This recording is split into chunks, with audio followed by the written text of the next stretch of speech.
مشاهدينا بحلقة جديدة من رأي عام نستضيف فيها اليوم المحلل السياسي والكاتب الأستاذ جوني منير. أهلا وسهلا فيك، شرفنا بحضورك. رح نبدأ معك أول شيء بموضوع يعني الموفد السعودي اللي اجى على لبنان، يلي عم ينحكى انه رح يكون عم يعمل مبادرة إيجابية تجاه لبنان بموضوع رفع حظر الصادرات إلى لبنان. هل هذا يشكل يعني بادرة إيجابية تجاه لبنان والانفتاح العربي والخليجي تجاه لبنان، ومن بعده طبعا يكون في انفتاح دولي؟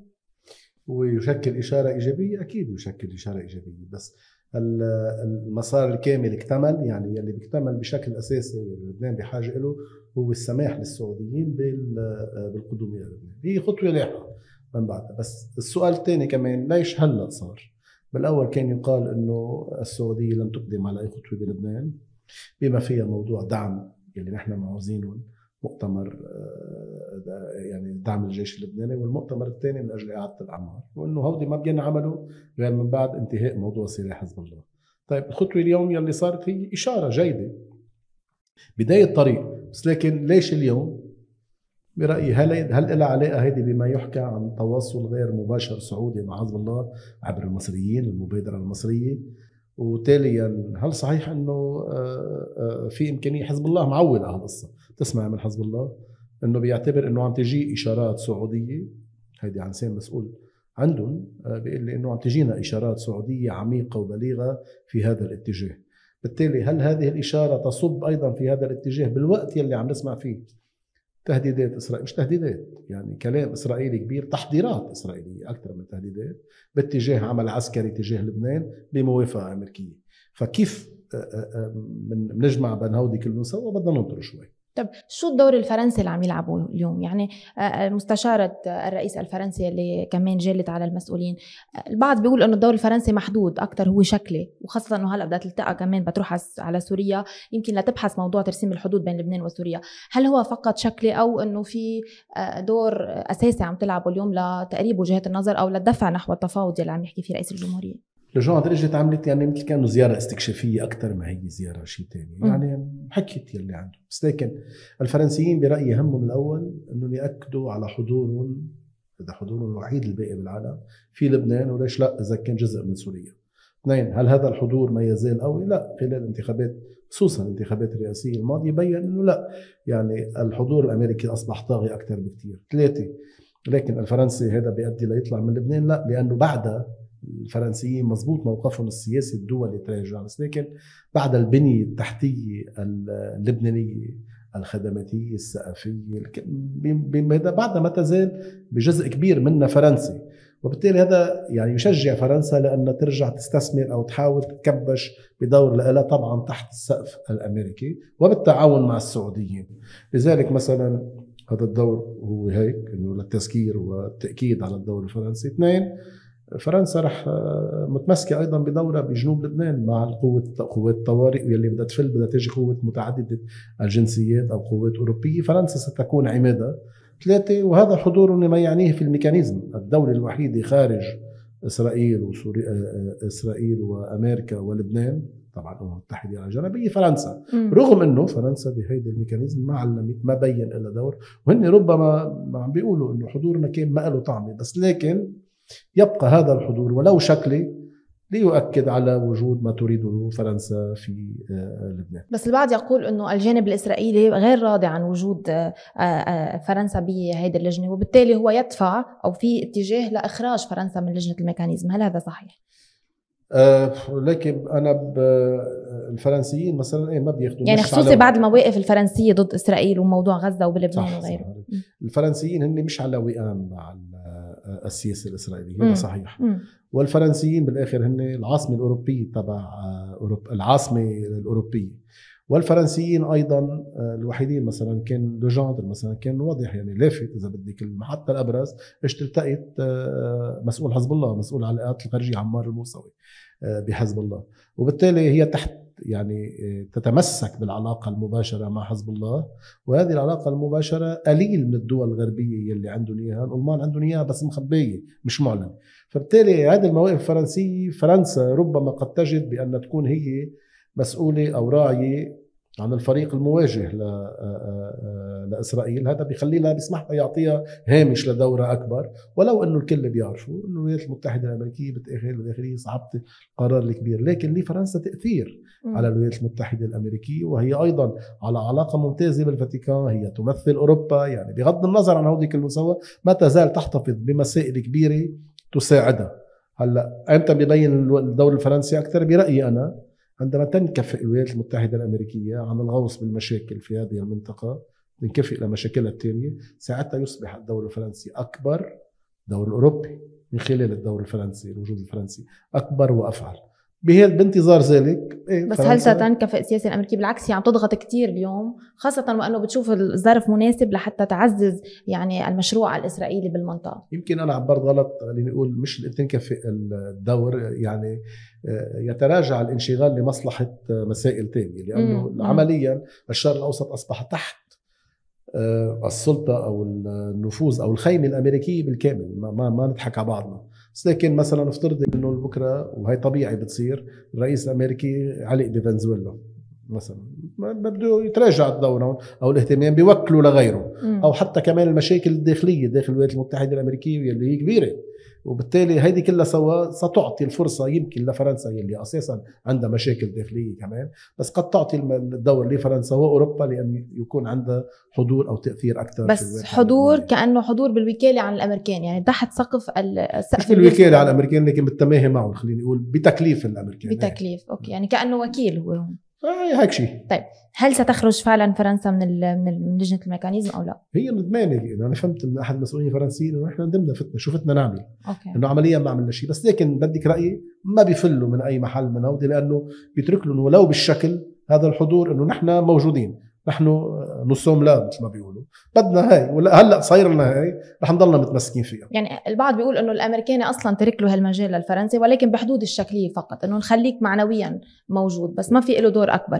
بالاخر حيعطيه كمان الفرنسي، بالاخر كمان الفرنسي لديه قنوات مثل ما قلنا، الامريكي ما عنده اياها بيعوز الفرنسي فيها، والاوروبي ما عنده اياها، واحده منهم مثلا التواصل المباشر مع الحزب. ايضا كمان الحضور، البنيه التحتيه اللبنانيه الفرنسيه، ايضا المدارس، المعاهد، في كتير البنيه التحتيه اللبنانيه ما تزال جزء كبير فيها فرنسي التكوين. ايضا كمان يعني امكانيه التلاقي مع المؤسسات اللبنانيه، مع الكنيسه المارونيه، وايضا الانفتاح يلي عملته هي على العالم الإسلامي السني، والشراكة اللي عم تعملها مع السعودية، عم يتعاونوا مع بعض بالملف اللبناني وعندهم مصلحة اثنيناتهم. كل هودي بيتركوها انه برجع بقول لك تأسس وتنطر الظرف تبعها هي. طيب الموضوع السعودي اللي كنا حكينا عنه كمان، كان الشيخ نعيم قاسم توجه بدعوة للسعودية، يعني مثل مبادرة تجاه السعودية للتقارب نوعا ما، وشفنا أنه في تقارب إيراني سعودي كمان. هل السعودية يعني من خلال مبادرتها الإيجابية تجاه لبنان برفع الحظر عن الصادرات هي عم توجه رسالة إيجابية رح تدفع على التقارب مع الحزب كمان؟ وهل سنعود لهذا التحالف الإيراني السعودي في لبنان يلي بيرعى الوضع بلبنان، أم أنه ما لها مصلحة أصلا بالموضوع؟ أنا بتعترف بالحزب خسران، ليه بدي أعطي ورقة قوة أو أصلا بدي يكون شريكي له بالداخل اللبناني؟ هذا اللي كنت عم لك اياه بالاول، وجيد انك ضويت عليه، هو السؤال الخلفيه تبعه لما انا عم قرر كسعودي اني اتحرك هلا ليه. لكن بالمبادره المصريه اللي صارت واللقاء اللي صار مع هو اللقاء اللي صار بحضور السفير المصري مع الحاج محمد رعد، بس معه للسفير المصري كان مساعده لمدير المخابرات المصري اللي كان ببيروت، يعني واضح كان جاي من قبله. بهذا اللقاء قدم طرح من 3 مراحل وصار معروف تقريبا وكان الجواب حزب الله كان سلبي عليه على النقاط يلي، بس لكن حزب الله حرص من بعدها يقول انا هودي عم اقول سلبي بس مش يعني رافض المبادره، بدي اياها. فعليا مثل ما فهمت حزب الله جرب يقرب من بعدها انه هيدا مش معقول انه يصير من دون رضا سعودي التحرك المصري، خصوصا انه المصري وغير المصري بيعرفوا انه الساحه اللبنانيه اعطيت او جرى تجيرها للنفوذ او للرعايه السعوديه، بالتالي لازم تكون السعوديه بالجو. لذلك حزب الله انتعش واعتبر انه هيدي بدايه تفاوض، مش دغري بقول ايه هيك عم بيقولوا، وبالتالي انا بتكون هيدي ممهد لبعدين اقدر تواصل مع السعودي يلي مثل ما عم تفضلي وتقولي انت في تقارب بينه وبين الايراني، او تقارب شكلي تقارب لفظي، بس انه يعني في تواصل بين بعضهم. وربما يأمل حزب الله ان يرى في ذلك انه تؤدي لاحقا انه هو بحساباته هيدي بتوصل لانه يكون في اعاده صياغه معادله جديده في لبنان، سعوديه ايرانيه. طبعا بالسعوديه بنسبه اعلى هيك بيعتبروا انه بالسابق نحن كنا نرفض كايرانيين انه تفوت السعوديه على لبنان، هلا السعوديه صار عندها مصلحه انه نفوت وفق هاي الصيغه. هل فعلا هيدا هو المطروح على المستوى الاقليمي؟ انا بعتقد لذلك لاجل ذلك الاسرائيلي لن يقبل ومعه الامريكي ببقاء نفوذ ايراني في لبنان، لانه لألف سبب وسبب. يعني من ضمنها مشان هيك بقول انه إذا كان مزبوط القراءة عم بتصير لهي المبادرة من هاي الزاوية، أنا برأيي قراءة لن توصل إلى محل، بغض النظر إذا كان مزبوط عم تقرأ السعودي أو مش مزبوط عم تقرأ، بس هي فعليا لن تؤدي إلى أي مكان. لأنه بالآخر الإيراني يريد إزاحة الإيراني الأمريكي يريد إزاحة الإيراني بالكامل من الساحة اللبنانية، من الساحل الشرقي للبحر الأبيض المتوسط، حيث بلشنا تركب الوقائع الغاز وما الغاز والتركيبات، وتركيا هي اللي فاتت هي وما راح تقبل تركيا. كذلك الإسرائيلي لأسباب أمنية بالنسبة له وأسباب سياسية، وأضيف لذلك اليوم أسباب انتخابية داخلية. نتنياهو لن يقبل، لذلك عم بيوسع بهذا المجال. مش هناك أنا ما بعتقد إنه الموضوع الثاني قابل للأخذ والعطاء. يعني لن يسمح لأي نفوذ إيراني في لبنان عند الامريكي هذا القرار.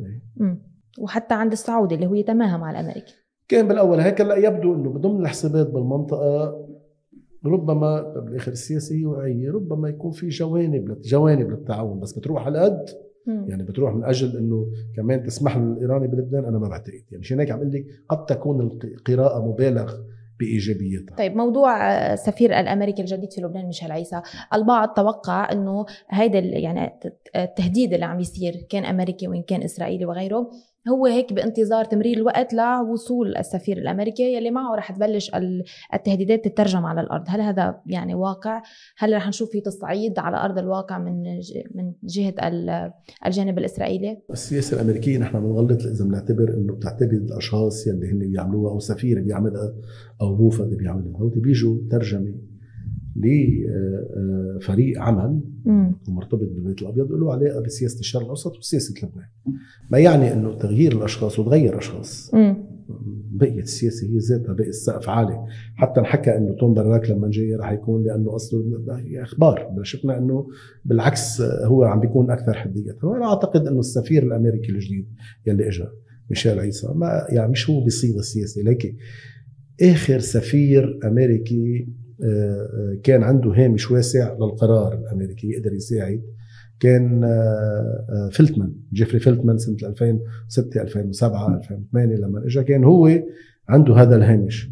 واخر سفير خلفيته امنيه قادر ياثر بالقرار الامريكي كان مع شو اسمها السفيره راح اسمع عن بالي. عدا ذلك السفراء كلهم كان على المستويين السياسي ام الامني، لانه الاثنين موجودين، هامشهم اصبح كتير ضيق، وبالتالي الأوامر اللي بتلقوها بيروحوا بينفذوها. هلا هن كيف بيخرجوها على طريقتهم هاي بتعطيهم الأفانتاج. مشان هيك لنوصل لنقول إنه هذا السفير ميشيل عيسى سينفذ سياسة بلاده. يعني ما عنده حتى الهامش يلي بيسمح له يعطي من عندياته، عنده الهامش يلي بيعطيه كيف بدي ترجم هالقرار أو كيف بدي وصله صحيح، بس لكن بالقرار ما عنده هذا الهامش. اثنين كانوا ناطرين، لا برجع بقول لك القرار جاي من برا او يلي عم تتولى شو اسمها اللي عم تحضر الميكانيزم اورتيغاس بطل لحظه صاروا اساميهم كتار. اورتيغاس يلي راح تضلها موجوده باطار الميكانيزم. اما توم براك فمن غير المنطقي نعتقد انه يجي سفير امريكا بتركيا يجي يشارك السفير طالما صار في سفير بلبنان. بالضبط. طيب كنت عم بتقلي انه المشروع الامريكي يرتبط بالاداره بقرار امريكي، ما بيرتبط بالاشخاص. وهون لنفسر اللي عم بيقوله توم باراك، بما انه كل شيء بيقولوه الاشخاص هو مرتبط بقرار، مش هن ما عندهم الحريه بالمجال. قال توم باراك انه الرئيس الشرعي الرئيس السوري هو مرتبط بأجندة لمواجهة يعني تحالف معهم لمواجهة داعش، حزب الله، الحرس الثوري وحماس وغيره. هل المطلوب اليوم من الشرع وخاصة بعد زيارته للبيت الأبيض، هل المطلوب منه أنه يكون هو عم بيساعد الأجندة الإسرائيلية اللي عم بتصير اليوم بالمنطقة والأمريكية طبعا من خلال الضغط باتجاه حزب الله يعني على الحدود بين لبنان وسوريا، أم أنه ما في عنده هذا الدور؟ يعني حلو سؤالك. حدد له ايه الاهداف اللي حددهم توم باراك. اهميته انا بتابعه لانه منه دبلوماسي، وبالتالي بيقولوا مثل ما هن يعني بيقول الصراحه. وهن اساسا الامريكان يعني عاده بيشبرحوا، خصوصا الفريق اللي جاي حد دونالد ترامب يلي منه متمرس، يعني مش عامل مساره الدبلوماسي. توم باراك قال اللي قاله والاهداف الاربعه اللي بدهم اياهم منه. لما عم بيروح أحمد الشرع وينتمي لمحور أو خلينا نقول مجموعة مكافحة اللي يسموها داعش أو المنظمات الإرهابية وما إلى هنالك، هذا مش يعني اسمي يعني شكلي إنه أنا صرت واحد منكم، لا، هذا عنده متطلبات عملية. شو يعني ربط الأجهزة الأمنية السورية بالأجهزة الأمنية الأمريكية الغربية اللي بتتعاطى بهذا الموضوع. ربطة يعني مش إنه خبرية بتتواصل تواصل جدي. 2 منح مواقع داخل سوريا لمعدات استطلاع استقصاء تنصت وما إلى هنالك ضمن إطار هذا المشروع. فإذا ما ينطبق على داعش ينطبق أيضا على الحرس الثوري وعلى حزب الله. الرد لأنه هذا المشروع كبير. شو كان الرد؟ أول رد إجا من إطلاق صاروخ الكاتيوشا 2 من قاعدة متحركة من ضواحي دمشق على حي المزة. حي المزة هو قريب جدا للقصر الرئاسي لقصره لأحمد الشرع. فإذا الرسالة واضحة يلي عم بيقولوا إنه نحن موجودين وقادرين نخرب، وانتبه يعني وصلت على الخط الأحمر تبعنا. بتقولي مين؟ عم بيقولوا ممكن تكون داعش، ممكن مجموعة داعشية، بس المهم مين وراها هذه المجموعة الداعشية. الخطوة الثانية اللي اجت أخطر الاعتداء على المقهى بريف حمص الغربي بمنطقة هي خليط مسيحي مع شوية علويين، ما بعرف المقهى مين قتل منهم، بس انه واضح اطلاق نار عشوائي صار قتل 2. فبالتالي اللي عم بيقولوه هن انه نحن قادرين نخرب، نحن كداعش نحن قادرين نخرب، وعم حطينا انه لا انتبه. وهذا اللي بيقول كمان ضمن الرسائل انه انت مش ماسك على مستوى القاء الارض. وفعليا لهلا أنا حملوه برأيي للشرع أكثر بكتير مما بيقدر يحمل من قدرته على الاحتمال. بيقولوا إنه القدرة يلي هو إنه ماسك بنسبة 60% مش أكثر. هنالك عشرات التنظيمات المسلحة اللي هي أصبحت ضده بكنفه، بس ضده إسلامية. واحدة منهم هو الفرنسيين 60-70 واحد يلي شفنا اشتبك معه.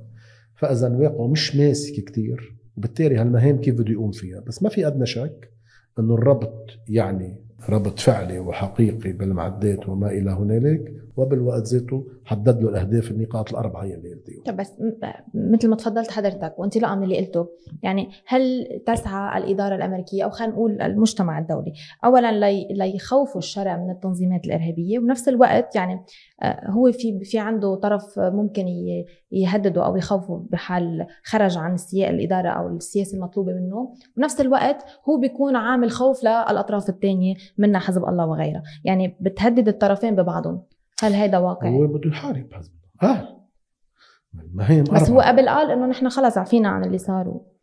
بس هودي اعداء، انه عم بيقول انه انا مش رح الحقكم محل تاني. بس قال انه انا على الاراضي السوريه عم بعمل. رح اقول لك شغله ثانيه هلا، خليني اقول. فاذا هو خليني اقول هون شغله بالنسبه له بين داعش منه جديد. الخصومه اللي موجوده ما بينه وبين داعش بالسابق لما كان هو نصره وكان هو من ضمن هذه كان في اشتباكات بينه وبين داعش، تعرفي بيزيدوا على بعض او لموضوع السلطه على الارض. حتى لما راح هو واخذ قعد بالمنطقه لما قعد فيها بإدلب، طرد جماعة داعش من هونيك، بل يقال يتهم فيه أنه عندما أجى زعيم داعش واجت الطيارات ضربته، بيقولوا أنه هو كان من بين يلي أو شو هو يلي مسؤول عن هذا الشيء. بغض النظر إذا مزبوطة أو مش مزبوطة شو بدي، بس هيدي بتدل على حال الصراع القائم منذ نشأتهم بوجه بعضهم من ضمن المزايدات الإسلامية. هلا اليوم زادت، صار في مادة أكثر، وربما مجموعات داعش، بتعرفي أنت داعش هي مجموعات مش مرتبطة بقيادة أو تنظيم حديدة. شوفي مين وراهم، مش هيك قلت لك مزبوط يمكن داعش أطلقت الصواريخ، بس مين وراه؟ مين يلي عم بيمول؟ ما هودي معوزين تمويل، مين يلي عم بيمولوا ومين فايت فيهم؟ هيدا بالنسبة لداعش. أما بالنسبة للبنان صار في نشر مراكز جديدة، استحداث مراكز جديدة للجيش السوري عند الحدود الشمالية الشرقية، يعني من عرسال وامتدادها.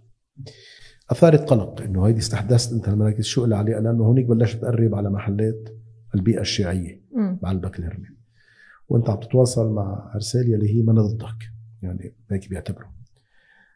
لكن مع شوية من التدقيق تبين إنه هذه المراكز بلش استحداثها قبل ما يروح الشرع على أمريكا. والتوضيح اللي أعطوه جرى أعطائه للسلطات اللبنانية إنه هيدي بإطار التفاهم اللي عم نعمله نحن وياكم من أجل ضبط الحدود. نحن ما عنا مشروع أكبر. عشان هيك ردا على سؤالك، ما يبدو أنه يريد أن يجتاز الحدود باتجاه الواقع اللبناني، لكن من الحدود اللبنانية، من الحدود السورية وبالداخل السوري، نعم هو يريد أن يقاتل الحرس الثوري وحزب الله، أن يقاتل وأن يمنع الإمدادات، لأنه كمان في اتهامات أنه عم توصل إمدادات من خلال عصابات. تعرف هلأ شوي فالت الوضع بسوريا بشوي كتير، فممكن من خلال عصابات معينة يقدر يكون في تمرير إن كان أموال وأسلحة للحزب. هيك عم بتقول مصادر أمريكية أو خارجية. بيقولوا أنه امبارح في مستودعات، تعرفي لما فرط الوضع هونيك صار العسكري السوري أو يلي عنده أنا على هذا المستودع بيعوه، في جزء كتير انباع وإجا لحزب الله. انباع اللي كان مستعد وعنده القدرة عاوز يشتري وعنده القدرة المالية ليشتري كان حزب الله والإيراني، وقدروا سربوا للبنان العديد من هذه الأسلحة. ولما سئل الشارع قال طب أنا شو في، يعني كان المثل تبعه إنه عندما انهار الاتحاد السوفيتي سنة 91 ما جرى بيع الأسلحة تبعه بالبلاش، يبيعوا دبابة التات 72 كانت يومتها فخر الصناعة أو هذا، كانت تنباع بالبلاش، يعني مش بحق الحديد اللي فيها، أقل بكتير. وبالتالي إنه هذه حالة طبيعية، بس هلأ انضبط الوضع وأنا بدي تساعدوني على هذا وهذا وهذا. يعني هل صحيح أنه وصل أموال مثل ما بنحكي عن $1 مليار لحزب الله من أول ما خلصت الحرب؟ كان عم بيقولوا وصل، ما بعرف أنا كيف. هلا هو التجفيف المالي جدي، كيف كان يصير بالاول؟ كان يجي عبر مطار بيروت وكان يجي عبر غير طرق لحزب الله. وحتى كمان صار في كلام هلا عم بيشددوا ليش على موضوع اي واحد بده يجي يكون المصاري اللي معه، لانه من زمان كان يجوا المغتربين اللبنانيين او اللي عم يشتغلوا بافريقيا وهن من الطائفه الشيعيه الكريمه، كانوا يجوا كان معهم مصاري، يجوا فيهم كاش على لبنان 100 200 ألف $300,000. وهذه مسألة كانت معروفة. كان يقال انه جزء منها كان يروح منها لحزب الله، اما تكون مبعوثه بالامانه او انه يكون الخمس، موضوع الخمس يلي ضمن الواقع الديني يلي عنده. هلا حتى بهاي راحوا على التجديد. هلا بعده عم يوصلوا. كان عنده كاش حزب الله كتير وقت الحرب، كان عنده كتير كاش وكان حاطه على جنب. بعد عنده بيلاقي 100 طريقه ليفوت له الايراني سلاح مال لحزب الله. ربما يكون بعدها عبر الذهب مثلا. الذهب فيك تفوتي قد ما بدك، ما حدا بيقول لك شيء، فيك تفوتي ب1000 طريقه او طريقه، في الذهب، في البيتكوينز او العملات الرقميه المشفره او طب $1 ما بعرف، بس انه هيدا يعني المغزى تبع الزبده تبعها انه حزب الله، انه ايران ما تزال ملتزمه بتمويل حزب الله، وبالتالي بان تبقى هي تؤثر عليه. يعني ما يحكى عن اعاده بناء نفسه قدراته حزب الله هو صحيح؟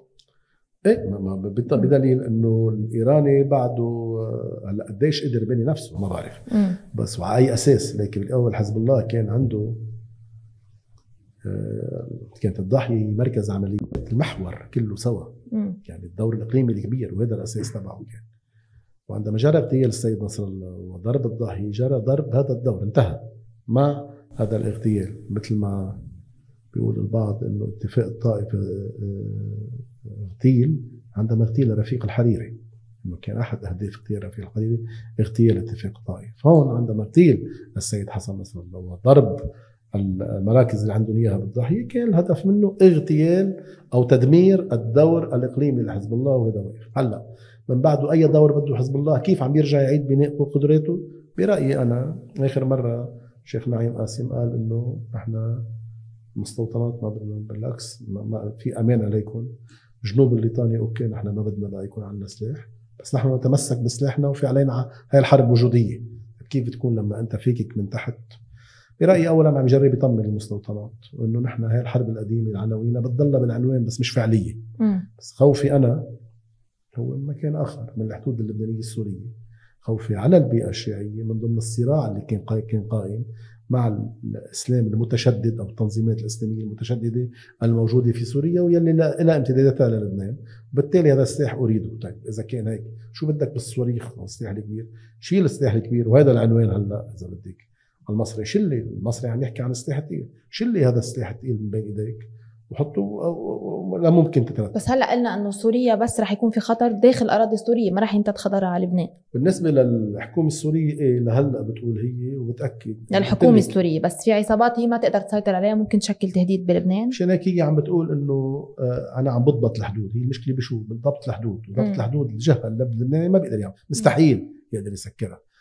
بدها تصير بالتعاون مع القوات السوريه. بيقول انه هيدي باطار تنسيق انا وياكم لتنظيم الوضع الحدود وبامان. يعني انا سالت المسؤولين العسكريين في لبنان والامنيين، بيقولوا نحن ما عم نطلب شيء من السوريين من دمشق حول موضوع الحدود وحول هذه المواضيع غير ما عم يلبوا فورا وبشكل كامل من دون اي زياده. بس شو بيمنع ما اللي صار بالسويدة صار، وقالت يعني الدوله او الحكومه السوريه تنصلت من الموضوع انه هي ما خاصه، انه هيدي مجموعات عم تعملها. يعني شو بيمنع اليوم يصير هيك بلبنان، انه يصير في يعني خلينا نقول قبة باط لعصابات تعمل اشكال امني مع حزب الله او مع الداخل اللبناني وتتبرى منهم الحكومه السوريه؟ نظريا عمليا تكون هي اللي دشت. نظريا عم تقولي مزبوط، بس فعليا في فرق كبير بين الشغلتين.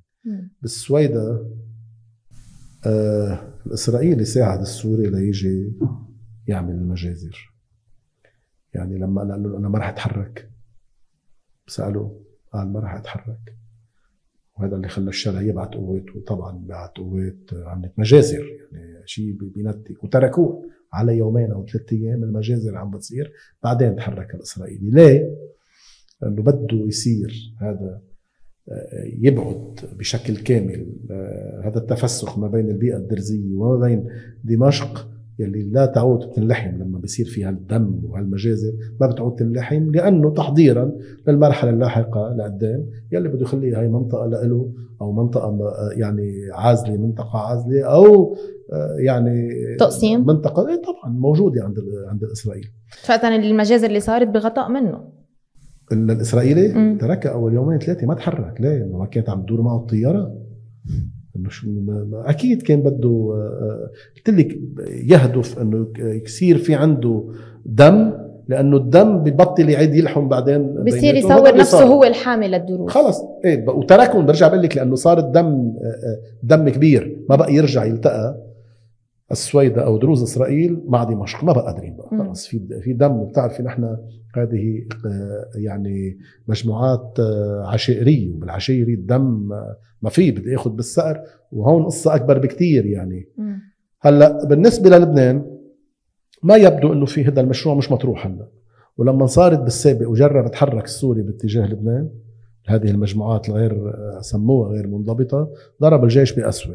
وأنا برأيي في شيء أهم، إنه في قرار دولي ممنوع إنك تقرب، لكن أيمتى قد يتغير هذا القرار الدولي حتى الآن مش مبين. بس برأيي هيدي يوما ما بعرف أيمتى، 1 2 5 10 شهر ما بعرف، يوما ما لما بتروح المنطقة باتجاه ما قالوا توم براك، يعني حول عودة المنطقة إلى القبائل والعشائر والطوائف والأديان. أنا برأيي يوما ما ستكون هذه المنطقة معرضة لمشاكل من أجل تعديل أيضا بالجغرافيا اللبنانية، كما ستتعدل الخارطة الداخلية بسوريا، فهذه تتعدل كمان هونيك. ويمكن من أجل ذلك حزب الله يريد أن يتخلى، يعني يبقي سلاحه المتوسط والخفيف ربما كمان تحضيرا لما يمكن أن يحصل مستقبلا. طيب انطلاقا من اللي قلته الشيخ نعيم قاسم لما حكي عن امن المستوطنات وغيرها، البعض يفسر قوله بانه هو استبق الامور، وخاصه بعد اللي عم نشوفه بناء الجدار الاسمنتي اللي عم يصير من جهه الجانب الاسرائيلي بالجنوب، وكأنه هو عم بيقول انه هيدي الترتيبات اللي عم بتصير ميدانيه من الجانب الاسرائيلي مش هدفها حمايه المستوطنات، لانه المستوطنات محميه، هدفها مشروع الاسرائيلي اللي على طول بننبه منه اللي هو التوسع الاسرائيلي والاطماع وغيرها. كأنه استبق هذه الامور. البعض الاخر بيفسرها كأنه هو عم بيركب ديل مع الاسرائيلي ويقول له انه نحن بنحافظ على امن المستوطنات، بالمقابل انتم غضوا الطرف عن السلاح بشمال الليطاني، يعني فقط ينحصر، وخاصه انه دائما قال انه الاتفاق اللي صار ب 2024 بيحكي بس عن تسليم السلاح في جنوب الليطاني. اي وحده من النظريتين هي وفي نظريه الأصح موجودين، وفي نظريه ثالثه بتقول كمان ربما يعني الايراني وحزب الله بده يجرب يستهلك هذا الوقت الانتخابي قبل الانتخابات الاسرائيليه اللي هو وقت خطر، اللي هو عم يدفش نتنياهو ليعمل المشكل تبعه، وهو عم بيخوف ابناء المستوطنات الشماليه نتنياهو والاعلام تبعه، بده هو يقطع هالمرحله قبل ما يعملوا ضربه، وبالتالي من بعدها لكل حادث حديث نرجع نبين ونرجع نظهر ونبلش نقدر نخوف، لانه بالاخر اولادنا هن موجودين في منطقه جنوب لبنان. انا برايي هودي كلهم سوا ربما يكون كل وحده منهم مزبوطه، بس لكن هل هذا سيؤدي الى تعديل ببرنامج نتنياهو؟ كل ما نزلك نتنياهو بالداخل كل ما علينا نخاف اكثر، وكل ما مبين عم بيروحوا عليه يفتحوا هلا تحقيقات بموضوع يعني اخطاء او مسؤوليات 7 اكتوبر، كل ما لازم نخاف اكثر، لانه هو ما قادر ورايح انتخابات، بالتالي راسه مش انه بيخسر انتخابات وبيقعد بالبيت، بفوت الحبس بإيدينا بالتاريخ، خصوصا احداث مسؤوليه احداث 7 اكتوبر.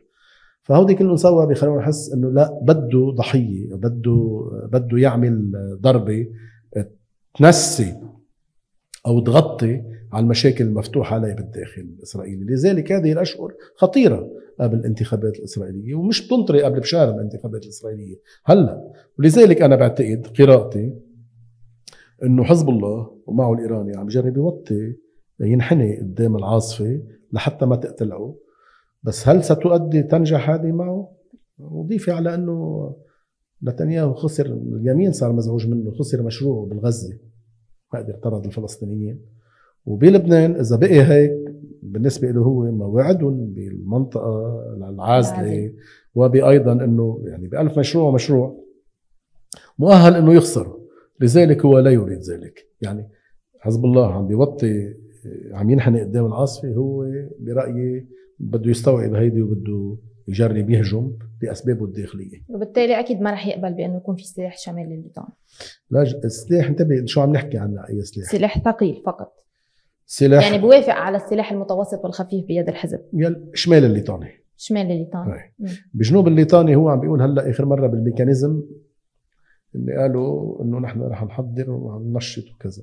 الحقيقه تنشطت الاجتماعات مزبوط، بس لكن بالمضمون ما فيش يتنشط، يعني بقي مثل ما هو، وبالعكس اجى صار في تنشيط معاكس، اجى بطلب يفوتوا على يداهموا كل البيوت. لما سالوه كيف هيدي قال لي انه نحن كان من شي 10 ايام الجيش حط ايده على نفق كبير. طيب انه شفتوا النفق انتم، نحن بنعرف انه في انفاق اكثر بعد، وبهذا النفق ما كان في سلاح مثل ما بين معه، وبالتالي السلاح موجود بالبيوت، هيك عم بيقول الاسرائيلي، وايضا هنالك مداخل لانفاق موجوده ضمن هذه البيوت.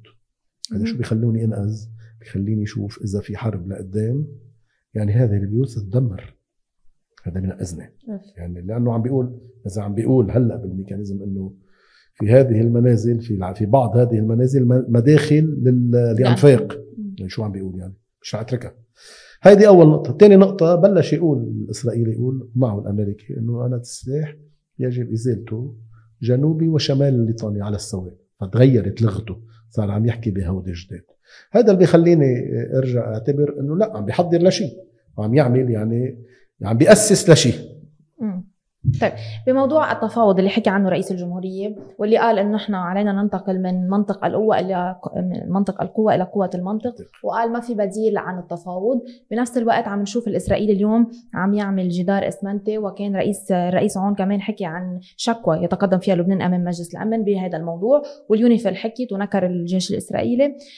على العموم هل ما يفعل اليوم الإسرائيلي في الجنوب لا يفرض أمر واقع قبل الذهاب إلى التفاوض، خاصة وأنه يقال أنه رئيس الجمهورية لم يتلقى أي جواب على طرحه للتفاوض لا من الجانب الأمريكي ومن خلفه الإسرائيلي، وبالتالي البعض بيقول أنه الإسرائيلي عم يجرب اليوم يفرض أمر واقع قبل ما يروح على التفاوض ليقول أنه هذا الموضوع خلص نبت فيه ومنفاوض بعده، في حين أنه يلي عم يصير على التفاوض اليوم عم يجرب يروح على التفاوض لنحصل أوراق قبل ما أنه تكون إسرائيل فرضت الأمر الواقع وما بقى فيك تناقشها بهذا الموضوع. يعني الأمر الواقع اللي عم تفرضه لا تقول انه التفاوض بيجي بعد هذا، يعني كأنه هي رسمت الحدود او رسمت شو بدها من التفاوض قبل ما يصير اصلا التفاوض، وخاصة وانه لبنان هو هلا بموقع ضعف ما عنده قدرة يفرض على الجانب الاسرائيلي بانه يتنازل.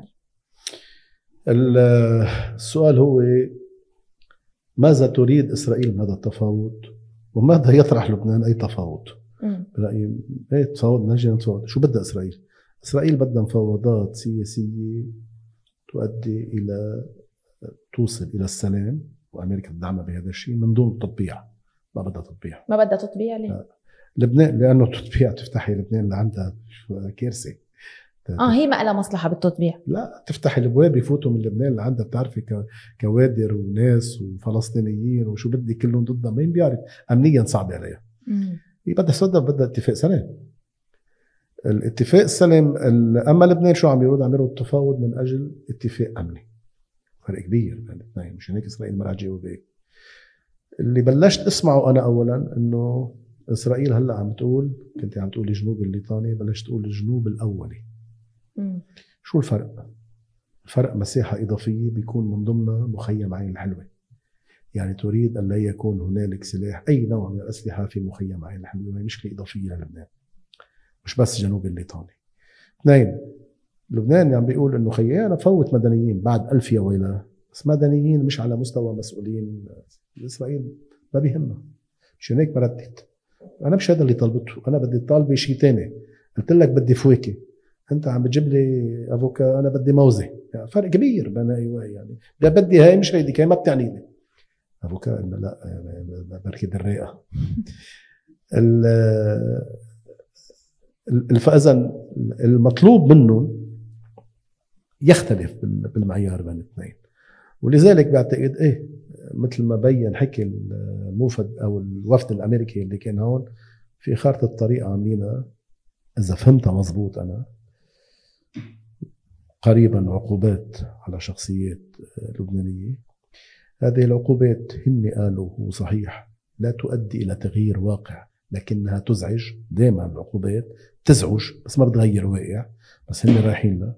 هذه العقوبات تمهد لبدء عملية عسكرية أكثر من عملية عسكرية، مش حرب مفتوحة، ما بعرف بعدين شو بيصير، بس مش حرب مفتوحة، لكنها عمليات عسكرية محددة بنقاط محددة. وعلى ما يبدو كانوا عم بيحكوا البقاع الشمالي ضاحية أماكن قريبة من المطار، وآخر شيء زادوا عليها النبطية عم نسمع كنا.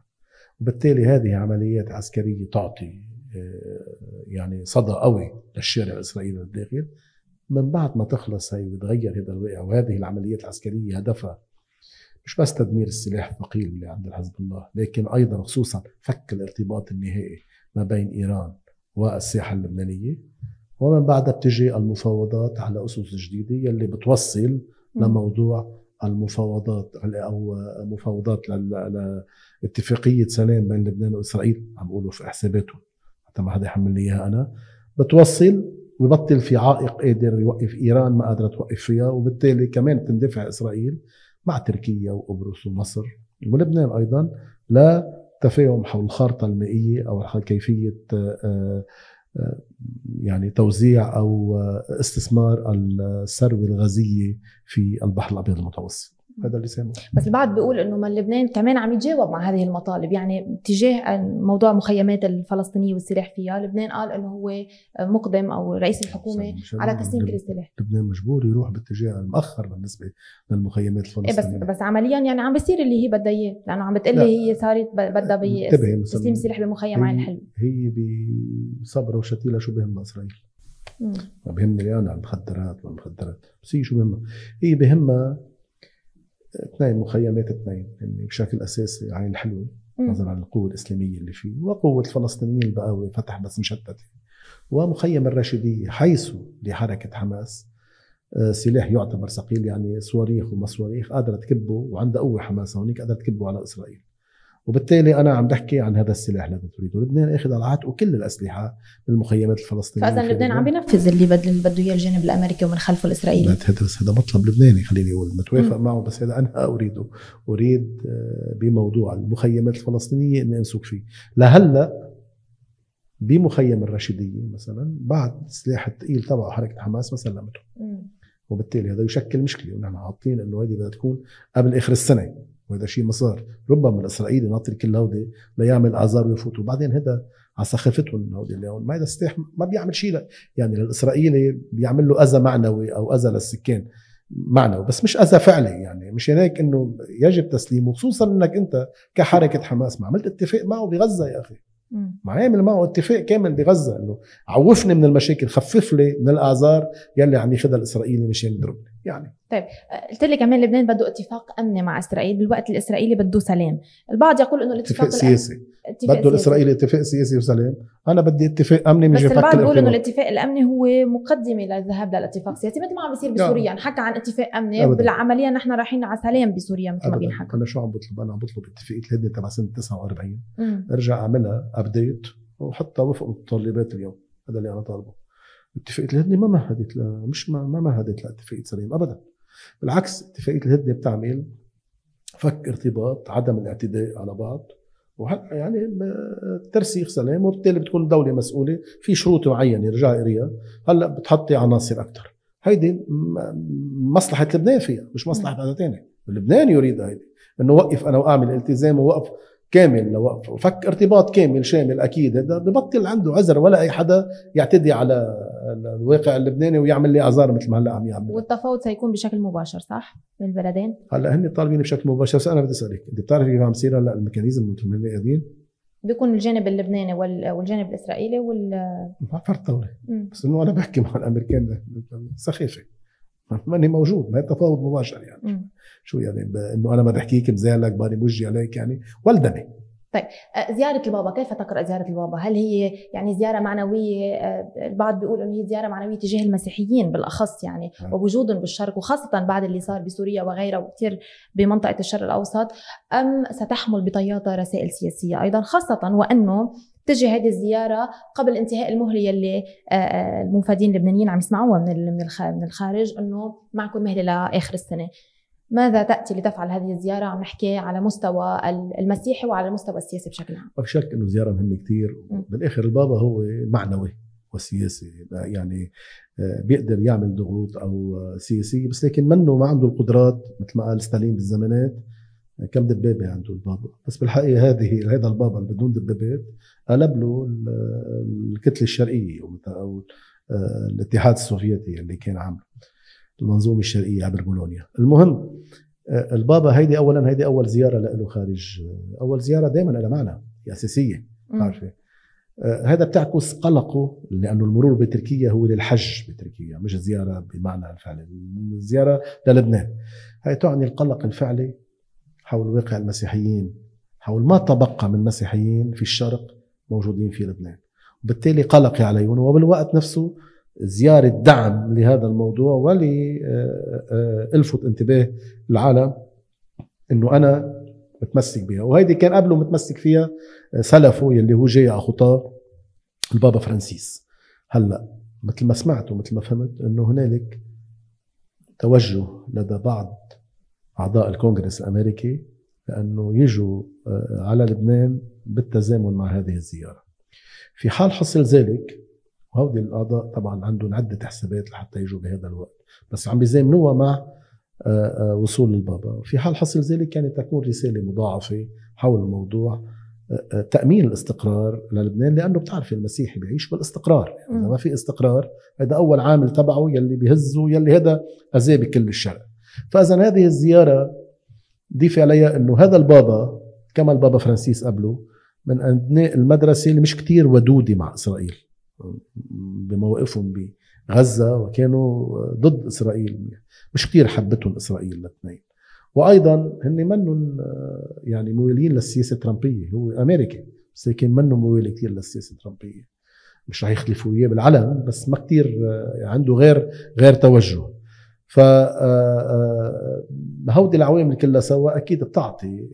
ضيفي عليها انه بامريكا عم بفترض الصوت الكاثوليكي اصحى يعني مؤثر جدا، وهذا اللي مع فرانسيس اول مره ساهم بنجاح جو بايدن على حساب دونالد ترامب. كون الجاليه يلي بتجي من امريكا اللاتينيه خصوصا او من امريكا الجنوبيه خصوصا واللي بتصير امريكيه كلها هيدي عندها ولاء باتجاه او تاثير تتاثر جدا بالكنيسه الكاثوليكيه. فاذا من كل هذه الجوانب هذه زياره كثير مهمه، بس بالوقت ذاته تعبر عن قلق تجاه المسيحيين وانه مش عم يعرفوا يديروا حالهم.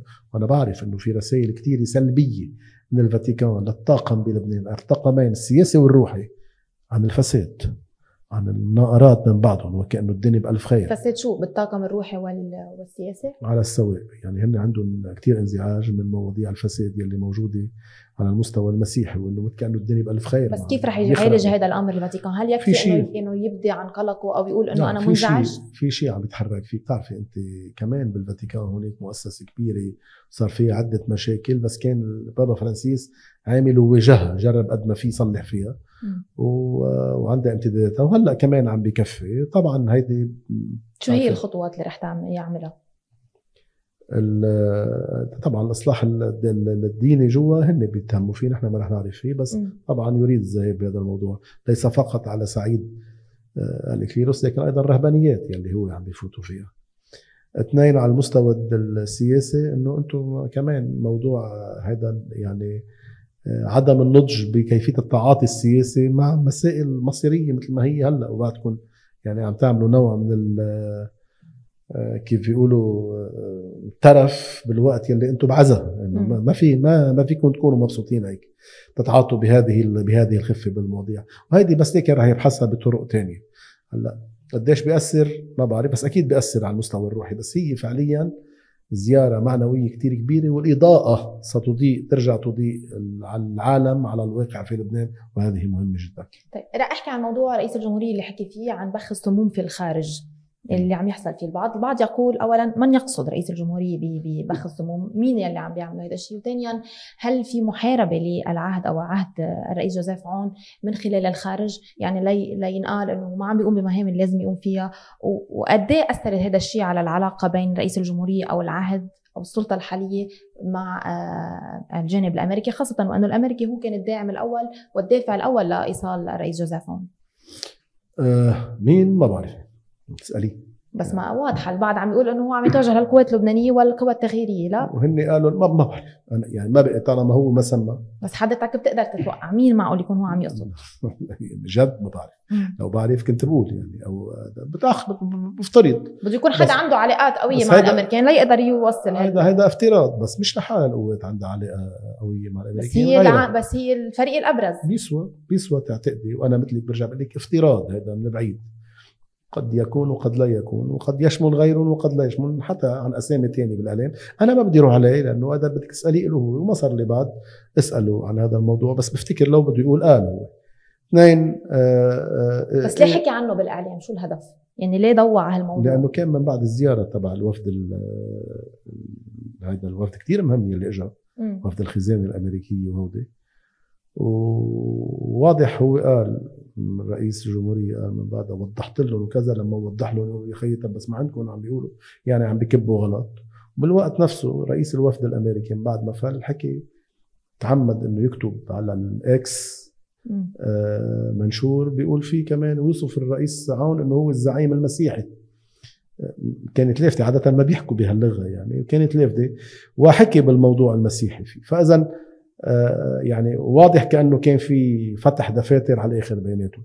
بالتفصيل شو صار أنا ما بعرف، ما بدي إني بعرف، بس لكن هذه الإشارتين بتوحي لي، وبرجع بقول لك استنتاجات كتير حول هذا، بس ما في أدنى شك كان مزعوج منها لحتى حكي فيها. بس شو الهدف يعني لحتى فريق اساسي بالحكومه واليوم يمثل المسيحيين في الحكم القوات اللبنانيه؟ انت ليش عم تجزمي انه القوات؟ يمكن لا، ما فيك تعرفي. عم بقول ممكن لانه هن الطرف الاكثر، يعني نحكى انه هن معقول يكونوا وراء هذا الموضوع، طبعا خاصه مع علاقاتهم القويه بالامريكان، وخاصه مع تصريح رئيس حزب القوات اللبنانيه اللي انتقد فيه بشكل علني الحكومه ورئيس الجمهوريه، لهيك الانظار كلها توجهت عليهم. ولما قال انه الرئيس الشرعي بالبيت الابيض والرئيس اللبناني ببلغاريا، بالوقت اللي كمان قال انه اكثريه الاطراف بالحكومه او الوزراء بس بيعطوا تصريحات، بس ما عندهم تصميم فعلي لسحب السلاح.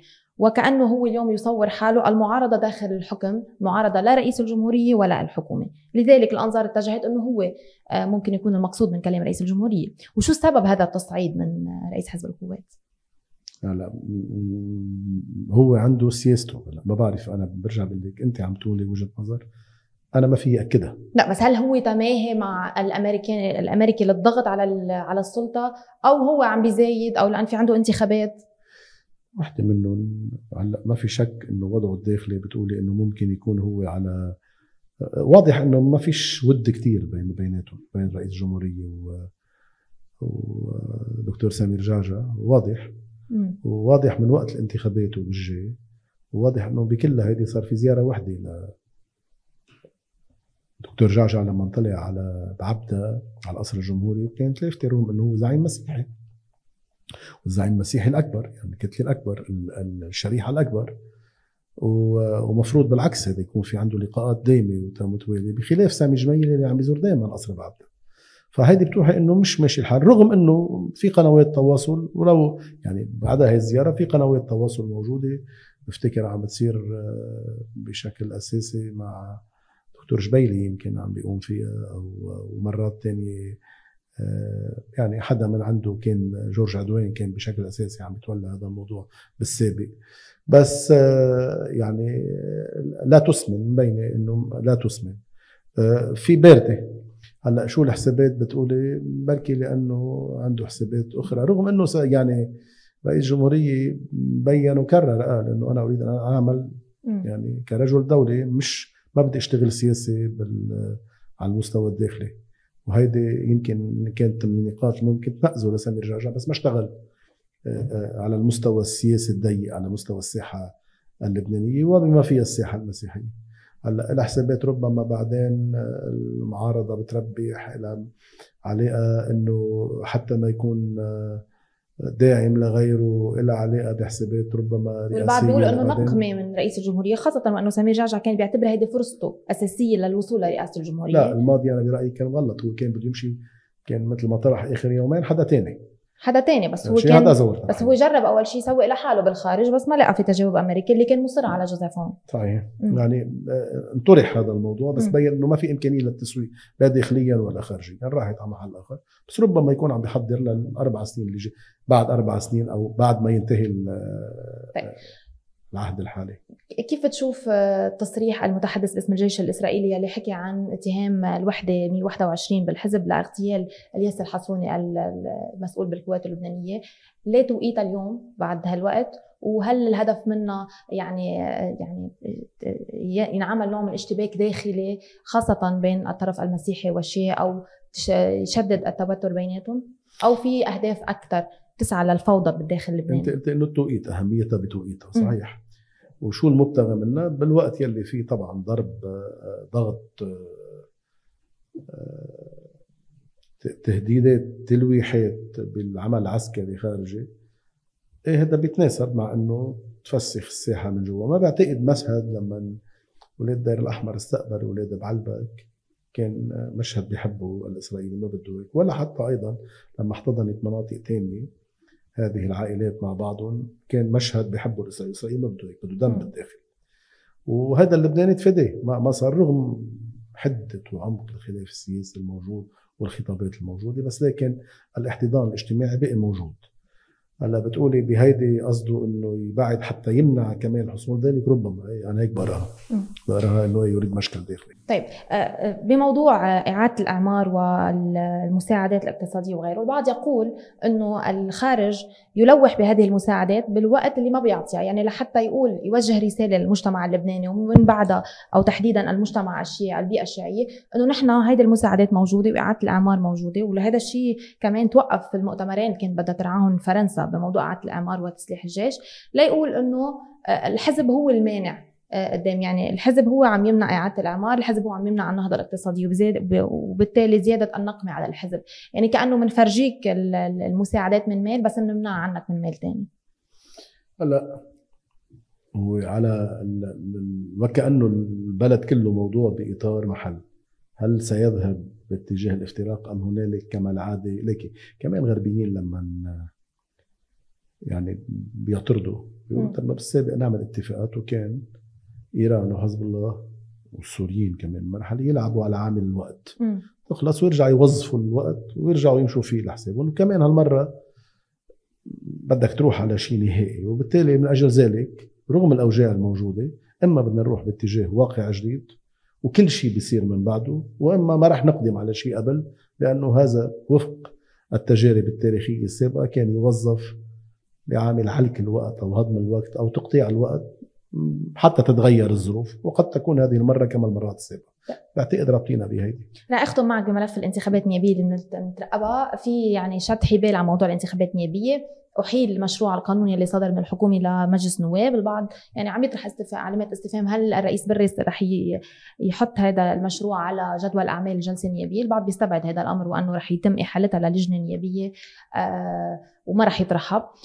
وهون نحن على ترقب مع انتهاء مهلة التسجيل للخارج، وبتعرف أكيد نسبة جدا قليلة. البعض يقول أنه هذه النسبة القليلة وبالإضافة لشد الحبال وتطير النصاب اللي صار بين الطرفين، البعض اشتغل عليه لحتى تكون النسبة قليلة، لحتى نوصل بالآخر تكون كلها هيدي تخريجة لمعادلة أساسية اللي هي تطير الاغتراب بالكامل، على أساس أنه أساسا ما تسجل عدد كتير كبير مقارنة مع المرة الماضية، وكمان أنه فيها شد الحبال، لا نحن بدنا الدائرة 16 ولا 128، فبطير كل حق الاقتراع. هل هذه التسوية التي يعمل عليها اليوم؟ أولا هذه الخطوة اللي انعملت بموضوع اقتراع الخارج، أنا شخصيا والمنطق بيقول مع موضوع انه نكفي كما كان عم يقترعوا المغتربين الاغتراب اللبناني لل 128 كل واحد لمنطقته. هي خبريه الست دوائر، يعني مش لا واقعيه ولا منطقيه ولا كذا ولا كذا. 6 مقاعد. ست مقاعد. ليه بس هي بتعطيهم بتساعدهم ليتمثلوا. اسمحي لي بس واحده ورا الثانيه.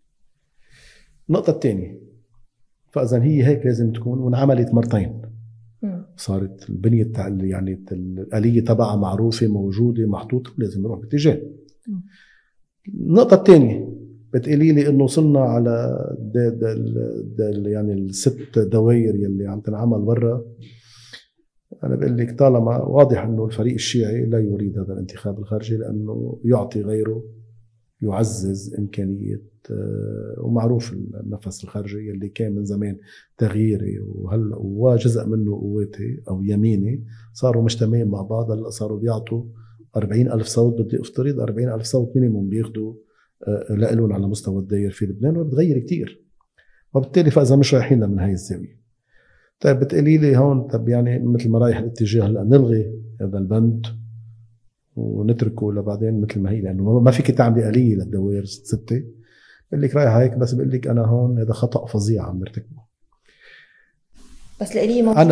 انا مع انتخاب ال 128، بس اذا ما مشي الحال مع انتخاب ال6 يلي انا ما بدي اياه. بس ليش؟ من اجل عدم خسارة فكرة ربط الاغتراب في لبنان، وهذا خطأ كبير. خطأ كبير عم يعملوه يلي بطلوا يمشوا بال 128. وبرجع بقول لكن خطأ تاني كمان عم يعملوه كل البقاوي لما عم ينسفوا كامل الفكرة إذا ما مشيوا بالست دوائر. لازم مشان هيك بقول لك أسوأ الحلول مشي بال6، هذا أسوأ الحلول. أنت تمشي بال6 وبعدين ترجع تعدل وترجع تنتظم، ومن الأول ترجع ترتبه. كما كان مفروض مجلس النواب هيدا من أول ما انتخبوا يرجع يروح يطلع، مش آخر الشهرين بنطر بموضوع قانون الانتخابات أو كيفية نمشي فيه. اللي رافضه واللي ما بده اياه رح يصير، هو انه يلغوا هذا البند باساسه، وبالتالي عدم ربط الاغتراب في الاثنين، وقال له تعال كل مره تروح مشوار وتعال. مش صحيح هاي خبريه انه ما بيصوت برا بيجي بيصوت هون، مش صحيح الخبريه. يلي موجود برا اذا كان بدي افترض بليون ما بيدفع حق الترين وبيتعذب له ساعتين ثلاثه ليروح على باريس يصوت يرجع يجي، فما قلت له تعال صوت بلبنان، مش صحيح. بس فيك من الخارج تعطيه الحقين وهو يختار بيناتهم. اذا ايه، بس كمان اليتها صعبه شوي. هلا بغض النظر برجع بقول لك انا بعتبر كما مشينا على الدورتين السابقين ونعملوا لازم ارجع امشي يعني عم تقول لي ممتازه، رح نوصل بس لهيدا اذا ما رح نروح رح يطيروا هذا، يعني رح يطيروا اقتراع المغتربين، وهيدا انا عم بخسر بهذا الموضوع. انجاز صار للمغتربين. طبيعي انه ربط الاغتراب بالواقع اللبناني، نحن بلد ما بنشبه غيرنا. اغترابنا يجب التمسك فيه لحتى يضل على تفاعل نحن وياه. وبرجع بقول لك انا هذه الست دوائر ما ركبت براسي وما، بس اذا كانت أسوأ الحلول لحتى ما فك هذا الارتباط، ما اضرب هذه الفكره كويس بيمشي فيها. المهم ما اتخلى عن فكره ربط لبنان مع اغترابه، لانه واقع لبنان يختلف عن باقي. هي العجيبه اللبنانيه اللي بيسموها، يعني الواقع بتعرفي قديش بيطلع وبيدفع وبيضل متعلق وبيضل موجود. يجب أن أعزز هذا الشيء. خطأ جسيم وخطأ كبير وخطأ قاتل أني أنا أتخلى عن كامل الفكرة أنه بموضوع الاغتراب له لا مثل ما كان بالسابق ارجع تعال بالطيارة إذا بدك تصوت، لأنه خلص طلعي هلا، لأنه في ناس عندها قدرة مالية وبلشت تقول مش قصة الشعبية نحن بنجيبكم. أنا إذا قالوا لي سافر هلا على أمريكا بدي أطرق يومين بالطيارة ما بقى لي قصية. فاللي برا قد ما يكون من ملقط ما بالاخر عنده مشاكله. طلعي هلا بالتسجيل بامريكا الجنوبيه كم واحد مسجل؟ ماشي عشرات لانه بلش يئس من هاي الفكره كلها سوا. مش لازم. خطا كبير برجع بقول، ولو كان بحل سيء ما بيسوى، يلي انا مش مقتنع فيه الست دوائر، افضل ب1000 مره من الغاء الفكره او من الغاء المبدا الموجود. ولكن القوات الاتجاه انه هي بتفضل تلغي المبدأ كله سوا على أنه تقبل بالدائرة 16. أنا قلت لك أنا مع 128 هو حل وصار على مرتين ويجب أن يبقى ويجب من ما هو. لكن إذا وصلتني بمحل عم تحشرني بدي اختار بين هاو اثنين، بدي اروح على الأفضل أو على الأقل خسارة.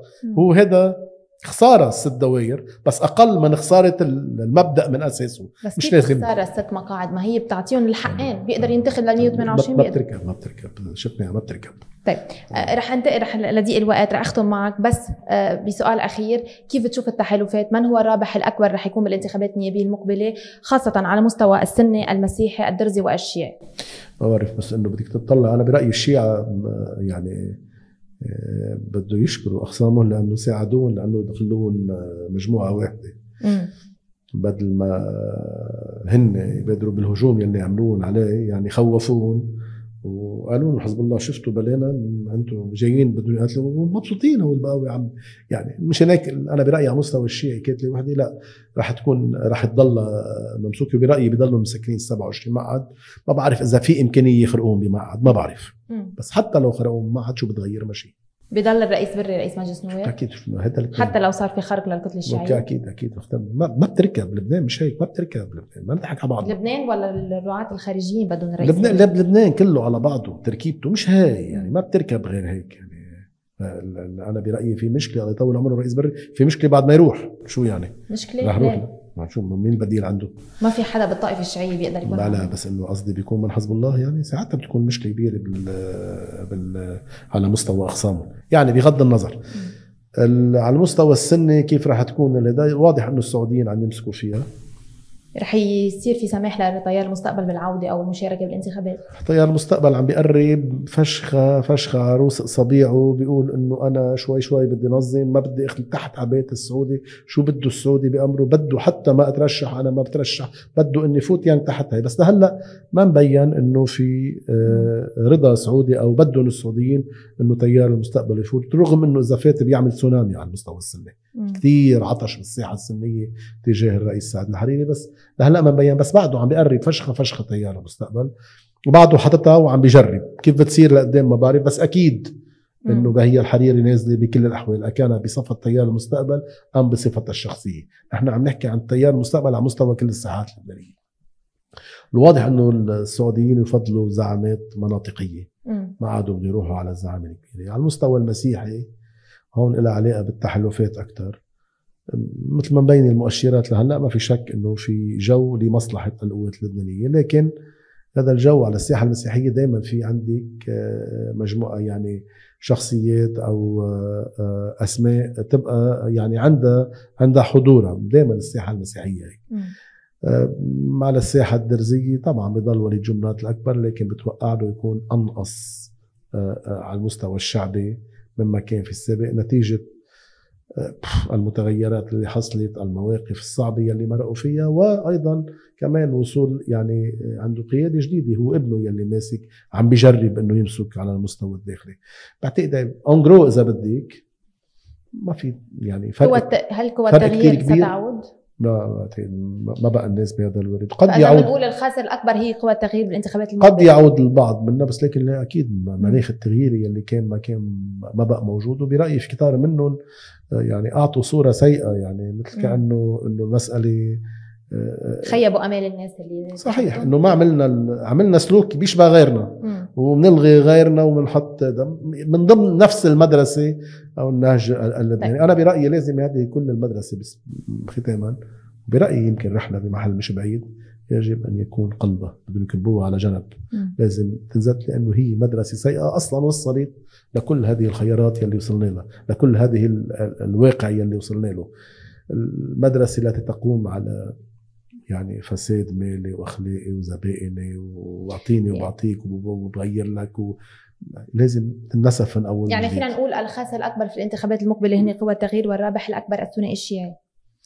بيبقى الرابح الاكبر بيبقى لا كان غير شيء ربحان اكثر، كان ربحان كل المعادله بمجلس النواب. اذا بدك على المستوى العريض برايي السعودي راح يمسك اكثر على مستوى إذا بدك التلويني بمجلس النواب، التلويني الإقليمي بمجلس النواب. يعني الرابح الأكبر في الانتخابات النيابية المقبلة هو السعودي؟ بعتقد الرابح الأكثر راح يكون السعودي. والخاسر الأكبر الإيراني؟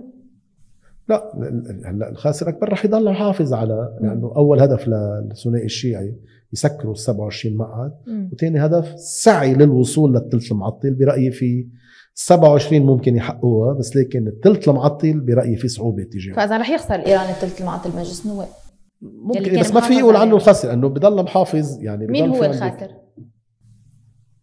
هي ما قلت لك من الاول انجرو اذا بتشوفيها على كبير عن بعيد بالماكرو يعني في تعديلات بسيطه. هي اذا من هلا بتشوفي مثل ما قال عم بحضر محمد شمس الدين ومعه حق هذيك المره كان عم بيقول لي وقال على التلفزيون انه 94 مقعد معروفين. الصراع على 34 مقعد الثانيين شو بيغيروا؟ ما بيغيروا شيء. شكرا لك الكاتب السياسي الاستاذ جوني منيار. بشكرك على الحلقه القيمه والمثمره. شكرا كثير لك على الحلقه الغنيه. شكرا لكم مشاهدينا وبشكركم على مشاهدتكم، ونلتقي بحلقه جديده من رأي عام. الى اللقاء.